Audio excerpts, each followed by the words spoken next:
कुछ इस तरह से सड़कों और चौराहों पर जमावड़ा लगा रहे हैं। तालिबान के ये लड़ाके और फिर जत्थे बनाकर पाकिस्तान की सरहद की ओर कूच कर रहे हैं। रिपोर्ट्स की माने तो पिछले महज 24 घंटों के भीतर हजारों की तादाद में तालिबानी लड़ाके हथियारों से लैस होकर पाकिस्तान बॉर्डर के बिल्कुल करीब पहुंच चुके हैं और खबरों के मुताबिक आने वाले 24 से 48 घंटों में यह गिनती लाखों के पार जा सकती है। वहीं अफगानिस्तान की तालिबान सरकार ने एंटी एयरक्राफ्ट गन, भारी टैंक और इसके अलावा बख्तरबंद गाड़ियों को अफगान पाकिस्तान सीमा पर तैनात करने के सख्त आदेश दे दिए हैं और उन्हें साफ निर्देश दिए गए हैं कि अगर कोई भी पाकिस्तानी लड़ाकू विमान सरहद के नजदीक दिखाई दे तो बिना सोचे तुरंत एंटी एयरक्राफ्ट गन का इस्तेमाल शुरू कर दो।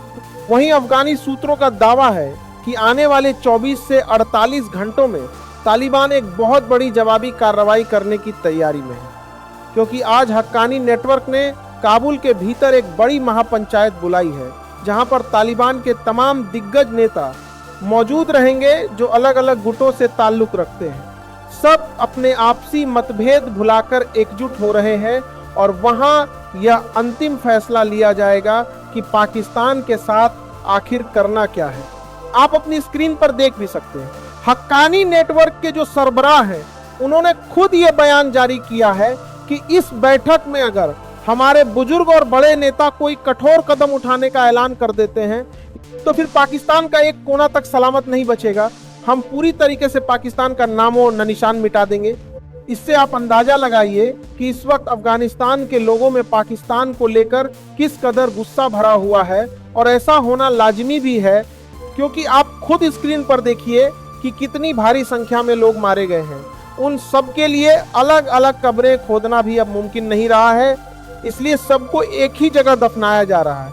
इससे आप समझ सकते हैं कि तबाही का मंजर कितना खौफनाक है। और सबसे दर्दनाक बात यह है कि इसमें मासूम बच्चे सबसे ज्यादा शिकार हुए हैं और यही वजह है कि तालिबान के अंदर जो पाकिस्तान का पक्ष लेने वाले गुट थे, जैसे कि हक्कानी नेटवर्क और उसका चीफ सिराजुद्दीन हक्कानी, जो लोग तालिबान की अंदरूनी राजनीति को थोड़ा भी समझते हैं उन्हें मालूम होगा कि सिराजुद्दीन हक्कानी और पाकिस्तानी एजेंसी इसी का कितना गहरा और पुराना नाता रहा है। इससे ज्यादा पाकिस्तान का करीबी आदमी कोई हो ही नहीं सकता।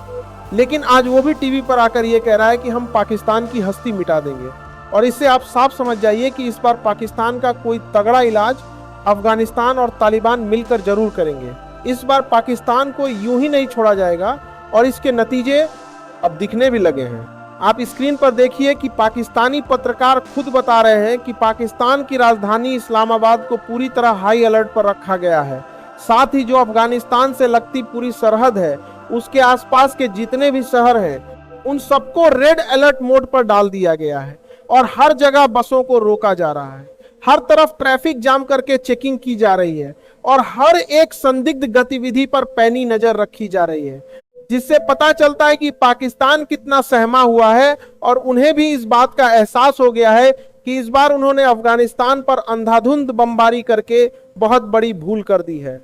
लेकिन शायद पाकिस्तान की फौज की मंशा ही यही थी।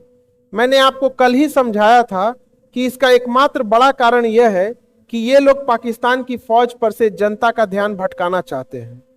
फौज पर आवाम का भारी दबाव है और इमरान खान का मुद्दा फिर से गरमाने लगा है।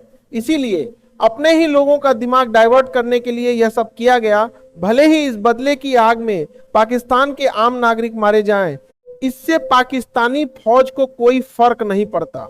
उन्हें सिर्फ इस बात से मतलब है कि नैरेटिव उनके पक्ष में रहे और लोगों को हमेशा पाकिस्तानी फौज की जरूरत महसूस होती रहे, क्योंकि जिस दिन फौज की जरूरत खत्म हो गई उन्हें मिलने वाला बिना शर्त समर्थन भी खत्म हो जाएगा और ये पाकिस्तान के जनरलों के लिए सबसे बड़ा खतरा है।